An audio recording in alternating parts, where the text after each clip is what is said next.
Hello, you amazing people. You're listening to the Marketing and Coffee Podcast, the show that brings you the latest in marketing, especially in the UAE market, with your host, Lijo Etup. Welcome to another episode of Marketing and Coffee Podcast with Lijo. Today I have Injeel. Who is that name? Did I pronounce it right? It's actually Injeel. Awesome. So that's a good start to know the person. Injeel. She's the founder and managing director of Catch Communications and Catch Academy. She has a journalism and communication degree and has been the go-to girl for everything PR and new age marketing. So she worked for 5 years before setting up her own boutique lifestyle agency called Catch Communications in December 2017. So it's almost 3 years since she started off this agency. Her intent has been to support young and upcoming brands and entrepreneurs. But while doing that, she has worked with brands like Lego, Birkenstock, Milano, Gates Hospitality, Chopard, Givenchy. She's a Middle East girl. She recently set up another initiative, which is called Catch Academy. Did I miss anything, Injeel? No, Lijo, you've covered everything. Thank you so much. And thank you so much for having me here today. Okay, awesome. You are a Middle East girl, right? And you were born in Saudi and spent considerable time there, now UAE. And very interestingly, one of the things that we caught offline was where shawarma meets butter chicken. That's calories, but amazing. So tell me, does it give an edge to what you do today in your life and in your career? Definitely, I would say so. So as you mentioned, I was born in Saudi Arabia and I did my schooling there, and a significant amount of time was spent. I've traveled quite a bit within the Middle East itself before I settled in the UAE about 10 years ago. And in terms of marketing and communications, the sort of job role that I am in, it involves working with a lot of people. UAE being such a multinational country itself, I think it definitely has helped shape my understanding of people and how to communicate with them, given that I've spent so much time in this region. Awesome. So I guess one of the biggest advantages of being in this part of the world is the way you can interact with a lot of cultures across the world, especially maybe more so in Dubai as much as the rest of the world. So to have a head start, having done through your life, I'm sure it's amazing. So being it from Middle East, and now because of the COVID times, and you've seen the ups and downs of this part of the world. Yeah. Is there any major changes in the way the consumers are behaving during these times? As I keep telling, it's completely new. Every day is a new day in terms of consumer behavior. From your experience and your life, do you see major changes in consumer habits in the new normal? Yes, absolutely. And we have a lot of discussions on the lines of consumer habits and how people, whether it's consuming content, whether it's shopping, retail, all of that. We have a lot of these conversations in the office when we're brainstorming for clients, etc. And there definitely has been a huge shift while visiting the mall, etc., is sort of part of a culture over here in the Middle East. You could go to any country here in the Middle East. I spent a lot of time in Saudi, and going to the mall, for instance, was just a thing that every family or every individual did on the weekends. And similarly here, something that we see in the UAE. However, now with the advancements in technology, and especially what happened this year with the whole COVID situation, people in a way are being forced to come online, and we've seen how quickly businesses itself too, just within the last 4 or 5 months, the amount of online businesses that have sprung up in the region, the new ones, and also businesses that did not quite have an online presence or an e-com supporting channel have gone ahead and set that up because they realize that that's where your consumers are now shifting towards. And I think just on the grassroots, on the ground level as well, people now are opening up to the idea of sitting in the comfort of your home, whether it's your food delivery apps, whether it's ordering in your groceries, whether it's placing an order even through a luxury brand or a store today. That's definitely an avenue that's opening up for people here in the region. Interesting. So a lot of the people who were at the right place at the right time with online, I guess, made the most buck out of this situation.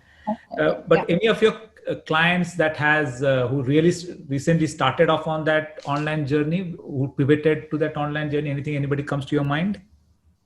Yes, definitely. One of our oldest clients, in fact, they've been around in the region for quite some time. This is the Algorel retail brands. So they've got a fashion and a beauty brand. They're very popular, very prominent in a lot of the malls within the UAE, Dubai, Abu Dhabi, and they had a social media presence, etc., but they didn't really have any online buying channels. However, with the mall closures and everything that happened, they were forced to look into that aspect. So while it was on their plans to do in a little bit of time, they had to very quickly adapt and make that work, bring in more of an omni-channel marketing approach within their strategy as well. So we, in fact, during the lockdown phase, spent quite a bit of time brainstorming, re-strategizing, and in fact, the entire business itself went through quite a shift. We're now in the process of setting up a website. We've tied up with so many online e-tailers in the meanwhile while they're setting up their own websites. Even within social media, they've set up their shops, etc. So you can go in and shop directly. So yes, definitely.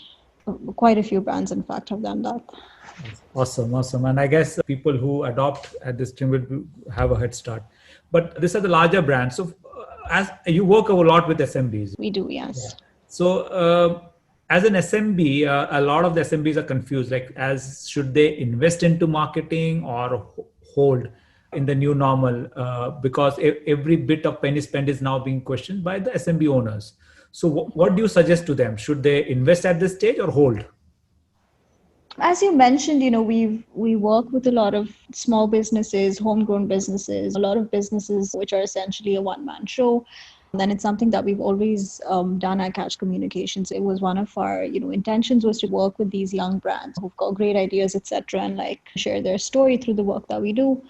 Our advice has always been through this period is don't stop marketing, because if you're going to pull back or if you're going to stop what you were doing, essentially you're going to lose the interest and engagement from your consumer.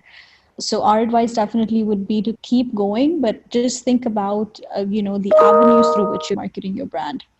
So invest wisely.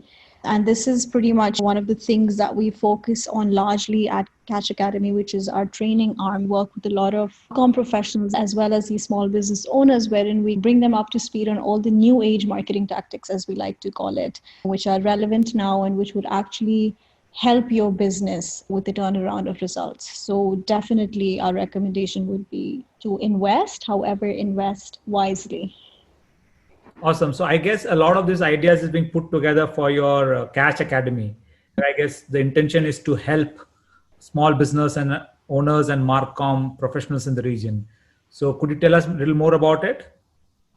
Yes, so we actually set this up in June earlier this year, and the intent was that largely because to help these brands understand the importance of marketing during these times more than ever. And we initially, a lot of the interest that kind of came in, or the applications that we received, were from Marcom professionals, more so who are in corporate roles. So one of the first people that kind of signed on with us was somebody who works in a building materials company. And when the crisis hit, they didn't quite know how to market anymore, because a lot of their marketing was reliant on having physical events, etc. The brand didn't have a social media presence. They weren't really connected with their consumers anywhere. And I think because the marketing team was largely used to doing things in a certain way, they weren't really aware of what else is out there, what other avenues are out there through which they can connect with their clients and consumers. So we set out with this course called the Marketing Bootcamp, which is essentially a 4-week course wherein we train these candidates or people who come in on all the new age marketing tactics that are present and available in the region, and how can you use these for your business independently. So say if you are a restaurant, if you are a home bakery business, if you are a salon, if you're a fashion brand, it would differ. The strategies would differ for each of these brands, and how can you tailor these for your business? Awesome. So I'm sure a lot of people will find value and there's a lot of chaos because everybody wants to do digital marketing, but they don't know where to start. So I guess it will help. So, right. So as a business owner, how do I go about starting plan? And I have not done, and a lot of the people are not digital first generation and they will struggle. So as a business owner, how do I go about starting my planning, and how would I do things differently? Are you referring to setting up a business as a business plan, or your marketing plan for your business? Marketing plan. It's more to do marketing plan. How do I start? I've done nothing in terms of marketing, but clearly I need to start something. So where do you think I should start? In that aspect, the first thing really need to be for you is to identify your business goals, your communication goals, and where your consumers are. Who are your consumers, firstly? Who are your clients? And I think once you've done that exercise, it then goes on to find out where are your consumers consuming their content from, so to speak. So where are my clients? So if they are on social media, where on social media they are? If they are reading a particular publication or magazine, which ones are those? Where is it most accessible to them? If your consumers are somebody who are being targeted by influencers, etc., or who follow that, if it's a more younger audience that you're targeting, then which influencers are they looking into? So I think once you've identified your business goals and your communication goals and who your target client or customer is, then you need to, that's where you begin the building your blocks from, essentially.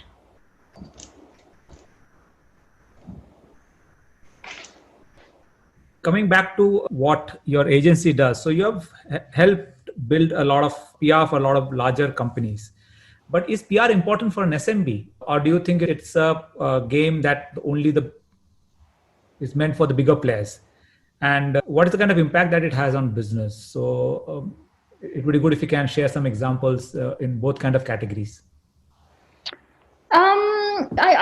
I wouldn't necessarily say that you need to opt for PR if only if you're, say, an established brand or a well-known brand. We've in fact represented so many new businesses or launched entrepreneurs in the market. And I think one shining example of that, and she's probably very popular or well-known here in the UAE, is a lady called Zahra Abdullah. She started off as a food blogger, and in 2019, she set out to launch her cookbook.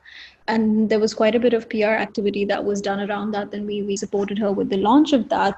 It worked quite well for her because the whole PR exercise, the sort of interviews that came about, her kind of sharing her story and her passion for what she did, lent her a lot of credibility. And essentially, that is what PR does. And the credibility brought in a lot of business opportunities for her in terms of brand collaborations, etc., which she was able to monetize off of.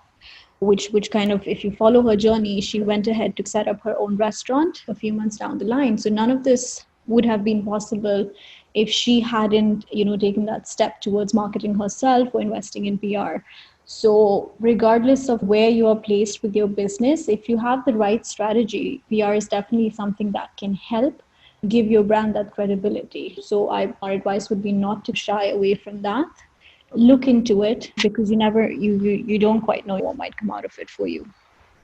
Absolutely. One key thing is that even now, maybe the way PR is done is changed, but I think it brings a lot of credibility, especially for the person, because it's not only important what I say about myself, it's what others are saying. So I guess it really helps for an SMB owner. And I guess a lot of times the SMB business is equivalent to the company. Owner is equal to the company, to the brand value, and very important to have the right exactly voice out there. Also to do with the sort of market that you're in. We're not in a very big market. If you look at the UAE market, for instance, people want to know who's behind this brand or what their story is, and just the way we're all connected today in terms of social media, in terms of looking at one another's stories, etc. We want to know what the other person's up to, what they're doing, how they spend their day. Some of us derive inspiration from other people and things like that. So your story, the individual, is as important as your brand and what you're trying to put out there.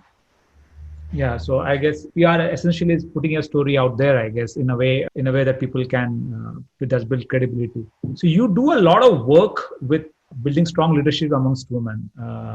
So today we are seeing a huge trend, and which is the most welcome trend. And I tell this to my wife, the EQ of a woman is far ahead of what a man has. And we can see it in the COVID cases. The countries led by women are recovering faster, getting back on not towards normalcy much faster than with men. And more importantly, we're seeing a lot of women coming into entrepreneurship, and this is amazing. What do you have to tell them, considering when they're starting off today as an entrepreneur, or at a different stage of, okay, now I am spent a couple of years, I need to scale. So at either stage, what are your recommendations for a woman entrepreneur? No, definitely. I agree with what you have to say. Entrepreneurship and so many women coming into it in the region. There's been a wave for the past 2-3 years, and it's definitely a very positive space. I myself am a female entrepreneur in this region, and I've always felt very passionately about supporting the journeys of other female entrepreneurs. I don't really see it as that there's a key difference, whether it's a man or a woman looking to set out on their entrepreneurial journey. You need to ensure that the business idea that you have, that you're presenting, is something that's of value, that's going to offer a solution of some sort to somebody. So you need to have that solidified. I think another advantage, as you mentioned, being a female entrepreneur, is that connecting, networking, all these things come very naturally to us women. And especially when you're in a market like the UAE, which is not a very big market, it's always nice if you've already got a personal brand established, for instance, in social media. And we see a lot of ladies that do this, and they do this very well. So before you go out and talk about your brand and launch, if you've already established some sort of a personal brand, where you're known for whatever your passion might be, for instance, it definitely adds a lot of value when you are, say, ready to launch your business in the full scale of things. Be it a woman entrepreneur or a male entrepreneur, your Catch Academy and your agents out there to help them plan, strategize, and execute. So where all get in touch with you? Of course, your LinkedIn, your Instagram, anywhere else that they can get in touch with? Yeah, we pretty much present on all the social channels. I'm myself, I'm on Instagram, and a lot of people tend to get in touch with me through there directly. It's a nice way to stay connected. And of course, LinkedIn, we've got our website, our emails are up on there. So yeah, we're very much available and out there. Cool. So I think this is one of the most challenging times, and I think this conversation does give hope. And I think you helping from an education perspective also gives hope to a lot of people who are starting out their entrepreneurial journey. So thank you so much, Injeel, for coming on this show. It was amazing. A lot to learn. And I guess going forward, you have a lot to teach also. So I guess there's so much more. So thank you so much for coming on this show. Thank you, Elijah. I appreciate you bringing me on here today and giving me the opportunity and platform to talk about this. Thank you so much. Thank you.